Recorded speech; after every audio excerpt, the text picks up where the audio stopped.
இந்த கதைக்கு வந்து ஒரு ஓம்லியான ஒரு பொண்ணு தேவை. சரி, அப்போ நானும் ரவியும் அஞ்சலி பண்ணால் நல்லாயிருக்கும், கொஞ்சம் அஞ்சலிக்கு கேப் இருக்குது, அஞ்சலி பண்ணாலும் நல்லாயிருக்கும் அப்படின்னு. கிளாமராகவும் இருக்கும் ஓம்லியாகவும் இருக்கும்னு முடிவு பண்ணோம்.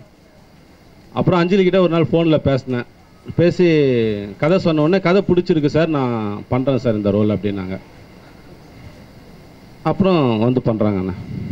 என் கேரக்டர் வந்து அதான் சும்மா ஊர் சுற்றிட்டு இருக்கிற ஒரு கேரக்டர் தான்.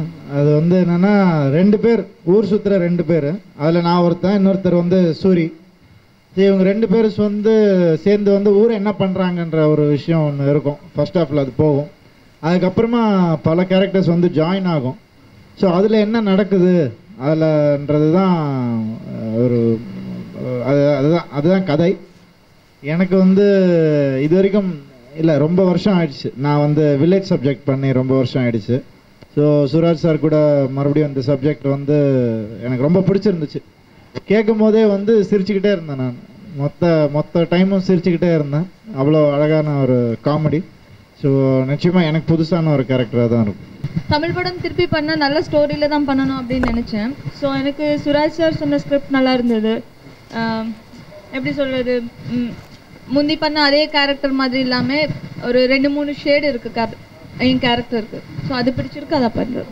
இந்த படம் வந்து எங்கள் நிர்வாகத்துடைய 27வது படமாக அமைகிறது. ஜெயம் ரவி சார் எனக்கு இந்த படம் மூலம் 2வது படமாக அவர் கதாநாயகனாக நடிக்கிறார். எங்கள் நிர்வாகத்தில் ஒரு ஹீரோயினாக அஞ்சலி நடிக்கிறாங்க, இன்னொரு ஹீரோயினாக அடுத்த ஷெட்யூலில் தான் அந்த அம்மா வருவாங்க. அப்போ வரும்போது டைரக்டர் யாருன்னு சொல்லுவார்.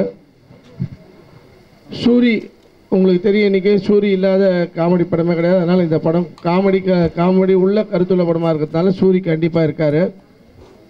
சூரிக்கு உதவிப்பாக உங்களுக்கு தெரியும் வளர்ந்து வரும் காமெடினா கும்கி அஸ்வின் இருக்கார். அவர் இந்த படத்தில் சிறப்பாக நடிக்கிறார். மியூசிக் வந்து தமன் சார் பண்ணியிருக்காரு. இல்லை கேமரா வந்து என் நண்பர் திரு UK செந்தில்குமார் அவர் பண்ணுறாங்க. இது என்னென்னா சினிமானாலே கூட்டு முயற்சி. அதனால் அந்த விதமான ஒரு கூட்டணிக்கு இந்த இதில் எந்த விதமான பஞ்சமும் இல்லை. இந்த படம் மிக வெற்றி படமாக அமையும். இந்த படம் ஒரு பெரிய வெற்றி அடைய வேண்டும் என்று எல்லாம் வல்ல இறைவனை வேண்டி விடைபெறுகிறேன். நன்றி, வணக்கம். பயங்கர பந்தா பேர்வழி தான். அப்பா சேர்த்து வச்ச காசை என்ன பண்ணுறதுன்னு தெரியாமல் இப்படி மாட்டிக்கிட்டு சுற்றுற கேரக்டர் தான், வேற ஒன்றும் இல்லை. ஸோ அது வந்து சூரியன் அதுக்கு மாதிரி அதே மாதிரி இருப்பார். அவர் இன்னொரு துருவம் அவர் அந்த. ஸோ 2 பேரும் என்ன நக்கல் பண்ணுறாங்க, 2 பேரும் எப்படி ஓட்டிக்கிறாங்கன்றது வந்து ஃபர்ஸ்ட் ஹாஃபாக இருக்கும். கிராமத்து பொண்ணு கேரக்டர் நல்லா காமெடி பண்ணுறாங்க அஞ்சலி. இந்த படத்தில் ஃபுல்லாக காமெடி தான். தெலுங்குல படம் ரிலீஸ் ஆகிறதுக்கு ரெடியாக இருக்குது. இன்னொரு 2 ஸ்கிரிப்ட் ஓகே பண்ணி வச்சுருக்கேன். தமிழில் வந்து இதுக்கப்புறம் தான் கமிட் பண்ணணும். எங்களுக்கு ஏற்கனவே ஜெயம் ரவி சார் பண்ணி கொடுத்த தாஸ் படம் மிகப்பெரிய வெற்றி படமாக அமைஞ்சது. அன்றைக்கும் அந்த படம் அமைய திரு எடிட்டர் மோகன் தான் காரணமாக இருந்தார். அதே மாதிரி இந்த படமும் இன்று இது மாதிரி இந்த ஒரு விழாக்கான அவர் தான் முக்கியமான காரணம். அவர் காலையில் வந்து உங்களை எல்லோரும் பார்த்துட்டு போயிட்டார். அவர் கொஞ்சம் அவருக்கு உடல்நிலை சரியில்லாதனால அவர் வீட்டுக்கு போய்ட்டு அது வரைக்கும் உங்களை மீட் பண்ணி தான் போயிருப்பார். அவர் சார்பாகவும் மற்றும் தொழில்நுட்ப கலைஞர்கள், ஆர்டிஸ்ட், டெக்னீஷியன்ஸ் எல்லார் சார்பாகவும் நான் என்னுடைய நன்றியையும் உங்களுக்கு தெரிவித்துக் கொள்கிறேன். சூரி கேரக்டர் ஒன்று இருக்குது, சின்ன புத்தி சின்ன சாமின்ட்டு ஒரு கேரக்டரில் வராரு. அவர் காமெடி படம் ஃபுல்லாக ஹீரோவுக்கு எதிரியாகவே வருவார். ஹீரோவுக்கு அதுக்கப்புறம் அவங்க 2 பேரும் ஃப்ரெண்ட் ஆகி பண்ணுற கலாட்டா தான் ஒரு காமெடி தான். ஃபுல்லாக காமெடி, ஒரு மாஸ் படம். ரவிக்கு வந்து ஒரு மாசாக ஒரு காமெடி படம். நான் வந்து அஞ்சலியை லவ் பண்ணுவேன். சூர்யா அதுக்கு கொஞ்சம் எதிர்ப்பு தெரிவிப்பார். அதில் வந்து என்ன நடக்குது, எப்படி கரெக்ட் பண்ணுறோம், அவரை எப்படி கரெக்ட் பண்ணுறோம், கரெக்ட் ஆகுதா இல்லையான்றது அந்த மாதிரி மிங்கிள் ஆகும் 3 கேரக்டர்ஸுமே. எனக்கு இண்டஸ்ட்ரி ஃபுல்லாகவே சப்போர்ட் இருந்தது. ஏன்னா இண்டஸ்ட்ரி சப்போர்ட் இல்லாமல் திரும்ப வந்து எனக்கு ரீஎன்ட்ரி கொடுக்கறது ரொம்ப கஷ்டம். ஏன்னா இண்டஸ்ட்ரி சப்போர்ட் பண்ணுறதுனால தான் வந்து அவங்க ஹெல்ப்பில் தான் நான் திருப்பி வந்து இண்டஸ்ட்ரிக்கு வரவே முடியுது. ஸோ ஸோ எனக்கு இண்டஸ்ட்ரி ஃபுல்லாக சப்போர்ட் இருக்குது. ஃபர்ஸ்ட் ஆஃப் கிராமத்தில், அப்புறம் செகண்ட் ஆஃப் அங்கேருந்து சிட்டிக்கு வருவாங்க. இந்த படம் பெரிய வெற்றி படம் அமையணுன்றது உங்கள் கையில் தான் இருக்குது. ஏன்னா பப்ளிசிட்டின்றது இன்றைக்கி எந்த அளவில் முக்கியன்றது எங்கள் எல்லாருக்குமே தெரியும். அதனால்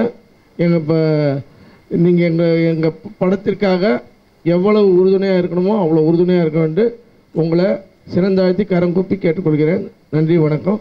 எனக்கு ஃபர்ஸ்ட் எனக்கு பூஸ்ட் பண்ணது தமிழ் இண்டஸ்ட்ரி தான். ஸோ அதுக்கப்புறம் தான் நான் தெலுங்கு இண்டஸ்ட்ரியில் பண்ணவே ஆரம்பித்தேன். ஸோ எனக்கு காமனாக எனக்கு ஃப்ரெண்ட்ஸ்ன்ற என் பர்சனல் குரூப் ஃப்ரெண்ட்ஸ் தெலுங்குலேயும் இருக்காங்க, தமிழ்லேயும் இருக்காங்க. ஸோ அவங்க சப்போர்ட் பண்ணுறது பண்ணிட்டு தான் இருக்காங்க. சார், முன்னாடி வந்த லவ் லெட்டர் நிறையா வந்துச்சு, அவங்களுக்கு ரசிகர்கள் நிறையா வந்தாங்க. அதெல்லாம் கேட்க மாட்டீங்க, மிரட்டல் வந்தால் மட்டும் கேட்குறீங்க. அதனால் எங்கள் யூனிட் பொண்ணு சார், அவங்க நாங்கள் பார்த்துப்போம். தமிழில் திருப்பி படம் பண்ணால் ஒரு நல்ல ஸ்கிரிப்ட், நல்ல டீமில் தான் ஒர்க் பண்ணணும் அப்படின்னு. ஏன்னா ரீஎன்ட்ரின்றது ஒரு வாட்டி தான் நடக்கும். நான் இதுக்கு அடுத்து ஒரு படம் பண்ணுறேன், அது ரீஎன்ட்ரி ஆகாது கண்டிப்பாக. ஸோ அந்த பிரேக்கை கரெக்டாக யூஸ் பண்ணணும்னு தான் நினச்சேன். அதனால தான் இந்த கேப். இப்போ எங்கள் படத்துக்கு அஞ்சலி தேவை அப்படின்றதுனால நாங்கள் அஞ்சலியை கான்டாக்ட் பண்ணோம். அஞ்சலிக்கு கதை பிடிச்சிருக்கு, வந்து நடிச்சிட்டு இருக்காங்க. இதுவரையிலும் எந்த தடுங்களும் இல்லை. இனிமேல் தடுங்கள் இருக்காது, பெரிய பிரச்சனை கிடையாது. அது பேசி தீர்க்கக்கூடிய பிரச்சனைகள் தான்.